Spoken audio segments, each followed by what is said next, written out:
Hi welcome to my YouTube channel. ಇವತ್ತು ಗೌರಿ ಕಲ್ಯಾಣದಲ್ಲಿ ಏನಾಗ್ತಿದೆ ಅಂತ ಸಂಪೂರ್ಣವಾಗಿ ಈ ವಿಡಿಯೋದಲ್ಲಿ ತಿಳಿಸ್ಕೊಡ್ತೀನಿ, ಬನ್ನಿ. ಅದಕ್ಕೂ ಮೊದಲು ನೀವೇನಾದರೂ ಈ ಯೂಟ್ಯೂಬ್ ಚಾನಲ್ನಲ್ಲಿ ಈ ವಿಡಿಯೋನ ಮೊದಲು ನೋಡ್ತಾ ಇದ್ದರೆ ಈ ಕೂಡಲೇ ಸಬ್ಸ್ಕ್ರೈಬ್ ಮಾಡ್ಕೊಳ್ಳಿ. ಈ ಕಡೆಗೆ ಗೌರಿ ಆಫೀಸ್ಗೆ ಊಟ ತಗೊಂಡಿರ್ತಾಳೆ. ಹಾಗೆ ಕೂಡ ಡಿಸೈನ್ನ ನಾನು ಹೆಲ್ಪ್ ಮಾಡ್ತೀನಿ ಅಂದ್ಕೊಂಡು ಹೊರಗಡೆ ಹೋಗಿರ್ತಾಳೆ. ಹಾಗೆ ಡಿಸೈನ್ ನೋಡ್ತಾಳೆ. ಡಿಸೈನ್ ನೋಡಿದಷ್ಟೇ ಈ ಥರ ಏನೋ ಮಿಸ್ಟೇಕ್ ಆಗಿದೆಯಲ್ಲ ಅಂದ್ಕೊಂಡು ಕಂಪ್ಲೀಟಾಗಿ ವರ್ಕ್ ಮಾಡ್ತಾಳೆ. ಅದ್ರ ಮೇಲೆ ವರ್ಕ್ ಮಾಡಿ ಆ ಮಿಸ್ಟೇಕ್ನ ಎಲ್ಲನೂ ಸರಿ ಮಾಡ್ತಾಳೆ. ಸರಿ ಮಾಡಿದ ತಕ್ಷಣ ಕ್ಲೈಂಟ್ ತುಂಬ ಒಪ್ಕೊಬಿಡ್ತಾರೆ. ತುಂಬ ಚೆನ್ನಾಗಿದೆ ಮೇಡಮ್ ಅಂತ ಹೇಳ್ತಾರೆ. ಅದಕ್ಕೆ ಹೌದು ಅಂತ, ನೀವು ತುಂಬ ಡಿಸೈನ್ ಮಾಡ್ತೀರಾ ಅಂತ ಕೇಳ್ತಾರೆ. ಇಲ್ಲ, ನಾನು ಡಿಸೈನ್ ಮಾಡಲ್ಲ, ಹೊಸ್ದಾಗಿ ತಪ್ಪಿರೋದನ್ನ ನಾನು ಸರಿ ಮಾಡ್ತೀನಿ ಅಷ್ಟೇ, ಸ್ವಲ್ಪ ಮಿಸ್ಟೇಕ್ ಇರೋದನ್ನ ಕರೆಕ್ಷನ್ ಮಾಡ್ತೀನಿ ಅಷ್ಟೇ ಅಂತ ಹೇಳ್ತಾಳೆ. ಆದರೂ ಸೂಪರಾಗಿದೆ ಮೇಡಮ್, ನನಗಂತೂ ತುಂಬ ಖುಷಿ ಆಯಿತು. ಇದನ್ನು ಈ ಕೂಡಲೇ ತಗೋಗಿ ತೋರಿಸ್ಲಾ ವಿವೇಕ್ ಸರ್ಗೆ ಅಂತ ಕೇಳ್ತಾಳೆ. ಅದಕ್ಕೆ ತೋರಿಸು, ಆದರೆ ನಾನು ಮಾಡಿದೆ ಅಂತ ಹೇಳಬೇಡ ಅಂತ ಹೇಳ್ತಾಳೆ. ಯಾಕೆ ಮೇಡಮ್ ಅಂತ, ನೀನೇನಾದರೂ ನಾನು ಮಾಡಿದ್ದು ಅಂತ ಹೇಳಿದ್ರೆ ನಿನ್ನನ್ನು ಕೆಲಸದಿಂದ ತೆಗೆದಾಕ್ತಾರೆ, ಹಾಗೆ ಕೂಡ ಈ ಡಿಸೈನ್ನ ನೋಡೋದೇ ಇಲ್ಲ ಅಂತ ಹೇಳ್ತಾರೆ. ಯಾಕೆ ಮೇಡಮ್ ಅಂತ ಹೇಳ್ತಾರೆ. ನನಗೀಗ ಸಮಯ ಇಲ್ಲ ಹೇಳೋಕ್ಕೆ, ಈ ಕೂಡಲೇ ಹೋಗು, ವೇಸ್ಟ್ ಮಾಡಬೇಡ ಟೈಮ್ನ ಅಂತ ಹೇಳಿಬಿಟ್ಟು ಅಲ್ಲಿಂದ ಊಟ ತೊಗೊಂಬಂತಾಳೆ. ಊಟ ತೊಗೊಂಬಂದಿಷ್ಟಾಗಿ ಅವ್ರ ಮಾವ, ಅವ್ರ ಚಿಕ್ಕ ಮಾವ ವಿವೇಕ್ ಕೂಡ ಊಟ ಕೂತ್ಕೊತಾರೆ. ಊಟ ಕೂತ್ಕೊಂಡಾದ್ಮೇಲೆ ಆಹಾ ಅವರೇಕಾಳು ಗಮನ ಬರ್ತಿದೆ ಅಂತ ಅವ್ರ ಚಿಕ್ಕ ಮಾವ ರೇಗಿಸ್ತಾ ಇರ್ತಾರೆ. ಹಾಗೆ ಉಪ್ಪಿಟ್ಟು ಕೂಡ ತುಂಬ ಚೆನ್ನಾಗಿದೆ, ಬೇಗ ಬೇಗ ಹಾಕಮ್ಮ, ನನಗೆ ತುಂಬ ಹೊಟ್ಟೆ ಹಸಿತೈತೆ ಅಂದ್ಕೊಂಡು ಹೇಳ್ತಾರೆ. ಹಾಗೆ ಕೂಡ 3 ಜನನೂ ತಿಂತಾರೆ. ತಿಂದಾದ್ಮೇಲೆ ತುಂಬ ಚೆನ್ನಾಗಿ ಮಾಡಿದ್ಯಮ್ಮ, ನನಗೆ ತುಂಬ ಇಷ್ಟ ಆಯಿತು. ಇದನ್ನು ಕಾಂಕ್ರೀಟ್ ಅಂತ ಯಾರು ಕರೆಯೋದು, ಈ ಕಾಂಕ್ರೀಟ್ ಅಲ್ಲಮ್ಮ, ತುಂಬ ಚೆನ್ನಾಗಿದೆ ಕಣಮ್ಮ ಅಂತ ಹೇಳ್ತಾರೆ. ಅದಕ್ಕೆ ಅವ್ರ ಚಿಕ್ಕ ಮಾವನು ಕೂಡ ಹೌದು ತುಂಬ ಚೆನ್ನಾಗಿದೆ, ಆದರೆ ನನ್ನ ಹೆಂಡ್ತಿನೇ ಚೆನ್ನಾಗಿ ಮಾಡಲ್ಲ, ಕಾಂಕ್ರೀಟ್ ಅನ್ನೋದು ಅವಳೇ ಮಾಡೋದು ಅನಿಸುತ್ತೆ, ನನಗೊಂಚೂರು ಇಷ್ಟ ಆಗಲ್ಲ, ಆದರೆ ಈ ಉಪ್ಪಿಟ್ಟು ತುಂಬ ಚೆನ್ನಾಗಿದೆ ಕಣಮ್ಮ, ಇನ್ನೊಂದು ಸ್ವಲ್ಪ ಹಾಕು ಅಂತ ಊಟ ಮಾಡಿಸ್ಕೊಂಡು ಬಡಿಸ್ತಾ ಇರ್ತಾರೆ. ಆದರೆ ಗೌರಿ ಒಂದು ಮಾತು ಹೇಳ್ತಾಳೆ. ನೋಡಿ ಮಾವ, ನೀವು ಏನಾದರೂ ಮಾಡಿ ಹೆಂಡ್ತಿನ ಹೊಗಳದೇ ಹೋದರೂ ಪರವಾಗಿಲ್ಲ, 4 ಜನದ ಮಧ್ಯೆ ತೆಗ್ಲಬಾರ್ದು, ಅಂದರೆ ಬೈಬಾರ್ದು, ಅವ್ರಿಗೆ ಗೌರವನ ಇಳಿಸ್ಬಾರ್ದು, ಅವ್ರಿಗೆ ಏನಾದರೂ ಹೇಳಬೇಕು ಅಂದರೆ 4 ಗೋಡೆ ಮಧ್ಯೆ ಹೇಳಬೇಕು ಅಂತ ಹೇಳ್ತಾರೆ. ನೋಡಮ್ಮ, ತುಂಬ ಚೆನ್ನಾಗಿ ಹೇಳಿದೆ ಅಂತ ಅವ್ರ ಮಾವ ಒಪ್ಕೊತಾರೆ. ಅವ್ನಿಗೆ ಕೇಳಿಸಿರುತ್ತಾ, ಅವ್ನಿಗೆ ಯಾವುದೇ ಕಾರಣಕ್ಕೂ ಕೇಳಿಸಿರಲ್ಲ. ಅವಳು ಏನು ಹೇಳಿದ್ಲು ಅಂತ ಕೇಳಿಸ್ಕೊಂಡೇನೋ ಅಂತ ಅವ್ರ ಮಾವ ಚಿಕ್ಕ ಮಾವಂಗೆ ಹೇಳ್ತಾರೆ. ಅದಕ್ಕೆ ಏನು ಹೇಳ್ದಮ್ಮ, ನನಗೆ ಹೇಳ್ತಿದ್ಯಾ, ನನಗಂತೂ ಗೊತ್ತಿಲ್ಲ, ಉಪ್ಪಿಟ್ಟು ನಂಗೆ ತುಂಬ ಇಷ್ಟ ಆಯಿತು. ಹಾಗೆ ಕೇಸರಿ ಬಾತು ಹಾಕೋದೇ ಮರ್ತ್ಕೊಬಿಟ್ಟಿದ್ದೆ ಅನಿಸುತ್ತೆ, ಕೇಸರಿ ಬಾತು ಕೂಡ ಹಾಕಮ್ಮ ಅಂತ ಹೇಳ್ತಾರೆ. ಕೇಸರಿ ಬಾತು ಹಾಕಿಸ್ಕೊತಾರೆ. ಆಹಾ ತುಂಬ ಚೆನ್ನಾಗಿದೆ, ಇದಂತೂ ನನಗೆ ತುಂಬ ಇಷ್ಟ ಆಯಿತು, ನನಗಂತೂ ಸೂಪರ್ ಇಷ್ಟ ಆಯಿತು ಅಂದ್ಕೊಂಡು ಬಡ್ಸ್ಕೊಂಡು ತಿನ್ಕೊತಾ ಇರ್ತಾರೆ. ಈ ಕಡೆಗೆ ಅನಿಕೇತ್ ಮತ್ತು ಮೋನಿಕಾ ಇಬ್ಬರು ಸಿಕ್ಕಿರ್ತಾರೆ. ಅನಿಕೇತು, ಯಾಕೆ ಈ ಥರ ಮತ್ತೆ ಮೀಟ್ ಆಗುಮ ಅಂತ ಹೇಳ್ತಿದ್ಯಾ, ನಿಂಗೆ ಒಂದು ಸ್ವಲ್ಪ ಅರ್ಥ ಆಗ್ತಿಲ್ವಾ ಅಂತ ಬೈತಾ ಇರ್ತಾನೆ.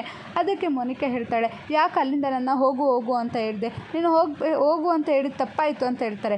ಇನ್ನೇನು ಮಾಡಲಿ, ನೀನು ಹೋಗು ಅನ್ನಲಿಲ್ಲ ಅಂದಿದ್ರೆ ಅಲ್ಲಿ ಏನಾಗ್ತಿತ್ತು ಗೊತ್ತಾ, ನಿಮ್ಮ ಅಕ್ಕ ಮತ್ತು ನಿಮ್ಮ ಭಾವ ಏನು ಮಾಡ್ತಿದ್ದಾರೆ ವಿವೇಕ್ ಅಂತ ನಿಂಗೆ ಗೊತ್ತಾ, ನಮ್ಮ ಮನೇಲಿ ಎಲ್ಲರಿಗೂ ಗೊತ್ತಾಗಿದ್ದ ವಿಷಯ, ನಾವಿಬ್ಬರು ಲವ್ ಮಾಡ್ತಿದ್ದು ಗೊತ್ತಾ ಅಂತ ಹೇಳ್ತಾರೆ. ಅದಕ್ಕೆ ಮೋನಿಕಾ, ಒಳ್ಳೇದೇ ಆಯ್ತಲ್ಲ ಬಿಡು ಅಂತ. ಏನು ಒಳ್ಳೇದಾಯಿತು, ಎಲ್ಲರೂ ಕೂಡ ಬೈತಿದ್ದಾರೆ ಗೊತ್ತಾ ನನಗೆ, ವಿವೇಕ್ ಕೂಡ ಹೇಳ್ತಿದ್ದಾಳೆ, ನಿನ್ನ ಬಗ್ಗೆ ತಪ್ಪಾಗಿ ತಿಳ್ಕೊಂಡು, ನಿನ್ನ ಬಗ್ಗೆ ಹಿಡಿದೇ ಚಾಡಿ ಎಲ್ಲ ನಿಮ್ಮ ಅಕ್ಕ ಹೇಳ್ಕೊಂಡು, ನೀನೇನಾದರೂ ಅವಳನ್ನ ಮದುವೆ ಆದರೆ ನಿನ್ನ ಮನೆಯಿಂದ ಈಚೆಗೆ ಹಾಕ್ತೀನಿ, ಈ ಮನೆಗೂ ನಿನಗೂ ಸಂಬಂಧನೇ ಇಲ್ಲ ಅಂತ ಹೇಳಿದ್ದಾರೆ ಗೊತ್ತಾ, ನಿನ್ನ ಖಂಡಿತ ಕನಸೆಲ್ಲ ನುಚ್ಚು ನೂರಾಗುತ್ತೆ, ಆ ದೊಡ್ಡ ಮನೆಗೆ ಸೊಸೆಯಾಗಿ ಬರಬೇಕು ಅಂದ್ಕೊಂಡಿದ್ದೆ, ಆದರೆ ನಿನ್ನಿಂದರ ಮದುವೆ ಆದರೆ ಈ ಥರ ಹೊರಗಡೆ ಹಾಕ್ತೀನಿ ಅಂತ ಹೇಳ್ತಿದ್ದಾರೆ. ನಾನು ಏನು ಹೇಳಲಿ, ಇದಕ್ಕೆಲ್ಲ ಕಾರಣ ಯಾರು ಗೊತ್ತಾ, ಆ ಗೌರಿನೇ ನಿನಗೆ ಹಿಡಿದೇ ಹೋದದೆಲ್ಲ ನೀನು ಕೆಟ್ಟವಳು ಅಂತ ಎಲ್ಲನೂ ಹೇಳಿ ವಿವೇಕೆ ತಲೆ ತುಂಬಿದ್ದಾಳೆ ಅಂತ ಗೊತ್ತಾ ನಿನಗೆ ಅಂತ ಈ ಅನಿಕೇತ್ ಗೌರಿ ಬಗ್ಗೆ ನೆಗೆಟಿವ್ ಆಗೇ ಮಾತಾಡ್ತಾನೆ. ವಿವೇಕ್ ಕೂಡ ಅವಳನ್ನ ಮಾತು ಕೇಳಿಕೊಂಡು, ನಾನು ಎಷ್ಟೇ ನೀನು ಒಳ್ಳೆಯವಳು ಅಂದರೆ ನಂಬ್ತಾನೆ ಇಲ್ಲ ಅವರು, ನೀನು ಕೆಟ್ಟವಳು ಅಂತ ಮತ್ತೆ ಪ್ರೂವ್ ಮಾಡ್ತಿದ್ದಾನೆ. ಮನೆಯವ್ರ ಕಣ್ಣಲ್ಲೆಲ್ಲ ನಾವು ಕೆಟ್ಟವರಾಗಿದ್ದೀವಿ ಗೊತ್ತಾ, ಈಗ ಏನು ಮಾಡೋದು ಅಂತ ನನಗಂತೂ ಗೊತ್ತೇ ಆಗ್ತಿಲ್ಲ ಅಂದ್ಕೊಂಡು ಗೌರಿ ಬಗ್ಗೆ ಇಲ್ಲದೆ ಹೋದ ಚಾಡಿ ಎಲ್ಲನೂ ಕೂಡ ಮೋನಿಕಾಗೆ ಹೇಳ್ತಿರ್ತಾನೆ ಅನಿಕೇತ್. ಈ ಕಡೆಗೆ ಕೇಸರಿ ಬಾತ್ ಅಂತೂ ತುಂಬ ಚೆನ್ನಾಗಿದೆ ಕಣಮ್ಮ, ಎಷ್ಟಾರ್ಡಿನಾಗಿದೆ, ಹಾಗಿದೆ ಹೀಗಿದೆ ಅಂತ ತುಂಬ ಅವ್ರ ಚಿಕ್ಕ ಮಾವನೂ ಅವ್ರ ಮಾವನು ಕೂಡ ಹೇಳ್ತಾ ಇರ್ತಾರೆ. ಆವಾಗ ವಿವೇಕ್ ಕೂಡ ಹೇಳ್ತಾರೆ, ನೋಡಪ್ಪ ಈಗ ತಾನೇ ಒಂದು ಗೌರಿ ಹೇಳಿದ್ಲು, ಈ ಕೇಸರಿ ಬಾತ್ ನೋಡಿದ್ರೆ ಇಷ್ಟೊಂದು ಚೆನ್ನಾಗಿದೆ ಅಂತ, ನೀನು ಒಂದು ಮಾತು ಅಂದ್ಬಿಟ್ಟಿದ್ರೆ ಆಯ್ತಿರ್ಲಿಲ್ವಾ, ತುಂಬ ಚೆನ್ನಾಗಿದೆ ಅಂತ ಕೂಡ ಹೇಳ್ತಾರೆ. ಅವನು ಏನು ಮಾತಾಡೋದೇ ಇಲ್ಲ. ನೋಡಮ್ಮ, ಈ ಕೇಸರಿ ಬಾತ್ನ ತಿಂತಾ ಇದ್ದರೆ ಶುಗರ್ ಇರೋರು ಯಾವುದೋ ಸ್ವೀಟ್ ತಿಂದು 100 ವರ್ಷ ಬದುಕೋಬದಲು ಈ ಸ್ವೀಟ್ ತಿಂದು ಒಂದು 3 ದಿನಕ್ಕೆ ಸತ್ತೋದ್ರೂ ಪರವಾಗಿಲ್ಲ ಅಂತ ಅವ್ರ ಮಾವ ರೇಗಿಸ್ತಾ ಇರ್ತಾರೆ. ಅದಕ್ಕೆ ವಿವೇಕ್ ಕೂಡ, ಏನು ಹೇಳ್ತಿದ್ದೀರಾ, ಈ ಕೇಸರಿ ಬಾತ್ ತಿಂದರೆ ಸತ್ತೋಯ್ತಾರಾ ಅಂತ ಹೇಳ್ತಾನೆ. ಅದಕ್ಕೆ ಈಗ ತಾನೇ ಗೌರಿ ಹೇಳಲಿಲ್ವಾ, ಮಾತಿನ ತೆಗ್ಲಬಾರ್ದು, ಒಗ್ಲಬೇಕು ಅಂತ. ನೋಡಿದ್ರೆ ಈಗಲೇ ಈ ಥರ ಮಾತಾಡ್ತಿದ್ಯಲ್ಲೋ ಅಂತ ಹೇಳ್ತಾರೆ. ಆ ಥರ ಏನಿಲ್ಲ ಅಂತ ಹೇಳ್ತಾರೆ. ನೀನು ಇಷ್ಟೊಂದು ಚೆನ್ನಾಗಿ ತಿಂತಿದ್ಯಾ, ಆದರೂ ಕೂಡ ಅವಳಿಗೆ ಚೆನ್ನಾಗಿದೆ ಅಂತ ಒಂದು ಮಾತು ಹೇಳ್ತಿಲ್ಲ ಅಂತ.